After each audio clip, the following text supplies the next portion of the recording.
বাবে তৃতীয় চতুৰ্থ বৰ্গৰ চাকৰিৰ আবেদনকাৰীৰ বাবে ডাঙৰ খবৰ এই মুহূৰ্তত দিয়া হৈছে 11টাকৈ ডাঙৰ নিৰ্দেশনা জাৰি কৰা হৈছে পৰীক্ষাৰ পূৰ্বে আপুনিও জানি লওক এই 11টা ডাঙৰ নিৰ্দেশনা কি আছে আপুনি কি কৰিব লাগিব কি নকৰিব লাগিব সেই কথা এতিয়াই জানি লওক প্ৰতিগৰাকী শিক্ষাৰ্থী আৰু অভিভাৱকৰ বাবে গুৰুত্বপূৰ্ণ নিৰ্দেশনা এই মুহূৰ্তত জাৰি কৰা হৈছে অভিভাৱকসকলক 100 মিটাৰ দূৰত্বত থাকিবলৈ কোৱা হৈছে পৰীক্ষা কেন্দ্ৰৰ 100 মিটাৰৰ ভিতৰত প্ৰাৰ্থীৰ অভিভাৱক বা আন কোনো লোক প্ৰৱেশ কৰিব নোৱাৰিব নিষিদ্ধ ঘোষণা কৰা হৈছে পৰীক্ষাৰ্থীয়ে কেৱল এডমিট কাৰ্ডহে লগত লৈ যাব পাৰিব এডমিট কাৰ্ডখনৰ বাদে বেলেগ কোনো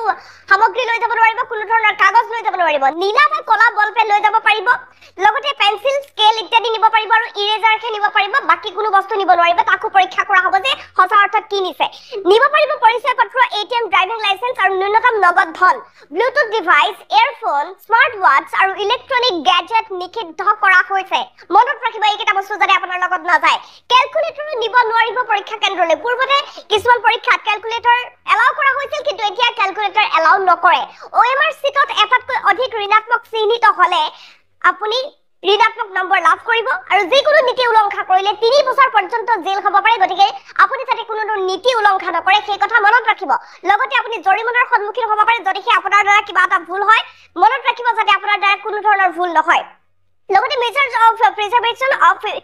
আনফেয়াৰ মিন্স ৰিক্ৰুটমেন্ট এক্ট 2024 অনুসৰি বিহা হ'ব শাস্তিমূলক ব্যৱস্থা সেই কথা উল্লেখ কৰা হৈছে গতিকে মনত ৰাখিব আপোনাৰ দ্বাৰা যাতে কোনো ধৰণৰ ভুল নহয় কোনো ধৰণৰ যাতে আপুনি অনৈতিক কাৰ্যকলাপ তাত নকৰে আয়ুক্তসকলে জিলা পৰ্যায়ত জাৰি কৰিছে ইতিমধ্যে নিৰ্দেশনা প্ৰতিখন জিলালৈ এই নিৰ্দেশনা জাৰি কৰা হৈছে প্ৰতিটো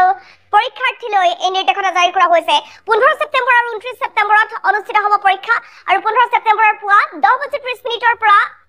বিয়লি 1:30 পৰীক্ষা অনুষ্ঠিত হ'ব সাজু হৈ থাকক আপুনি আৰু তৃতীয় চতুৰ্থ বৰ্গৰ চাকৰিৰ আবেদনকাৰীৰ বাবে এটা ডাঙৰ খবৰ আমি জনাই আছো আৰু মাত্ৰ 3 দিন আছে আপোনাৰ পৰীক্ষাৰ বাবে গতিকে যিসকল পৰীক্ষাৰ্থী সাজু হৈছে তেওঁলোকে এই নিৰ্দেশনা কেইটা জানি লওক 11টা ডাঙৰ নিৰ্দেশনা এই মুহূৰ্তত জাৰি কৰা হৈছে প্ৰতিগৰাকী শিক্ষাৰ্থী অভিভাৱকৰ বাবে গুৰুত্বপূৰ্ণ নিৰ্দেশনা বিশেষকৈ অভিভাৱকসকলে মনত ৰাখিব পৰীক্ষা কেন্দ্ৰৰ পৰা যাতে 100 মিটাৰ দূৰত্বত তেওঁলোক থাকে 100 মিটাৰ ভিতৰত প্ৰাৰ্থীৰ অভিভাৱকক প্ৰৱেশ কৰিবলৈ নিষিদ্ধ ঘোষণা কৰা হৈছে পৰীক্ষাৰ্থী কেৱল এডমিট কাৰ্ডখনহে লগত লৈ যাব পাৰিব অন্য কাগজ নিব নোৱাৰিব লগতে নীলা বা কলা পেন নিব পাৰিব পেন্সিল নিব পাৰিব স্কেল আৰু ইৰেজাৰ নিব পাৰিব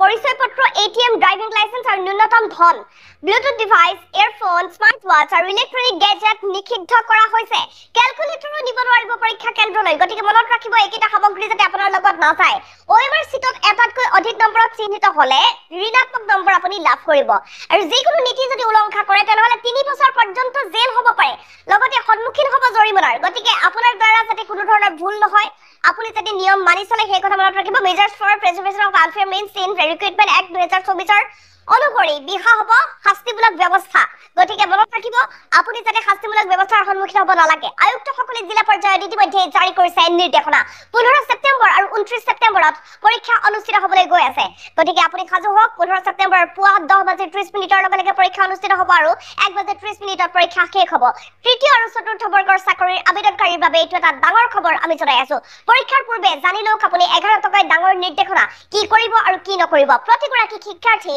আৰু অভিভাৱকৰ বাবে গুৰুত্বপূৰ্ণ নিৰ্দেশনা এই মুহূৰ্তত জাৰি কৰা হৈছে পৰীক্ষা কেন্দ্ৰৰ 100 মিটাৰৰ ভিতৰত প্ৰাৰ্থীৰ অভিভাৱক বা আন কোনো লোক প্ৰৱেশ কৰিব নোৱাৰিব নিষিদ্ধ ঘোষণা কৰা হৈছে পৰীক্ষাৰ্থী কেৱল এডমিট কাৰ্ডখনহে লগত লৈ যাব পাৰিব অন্য কোনো কাগজ পত্ৰ নিব নোৱাৰিব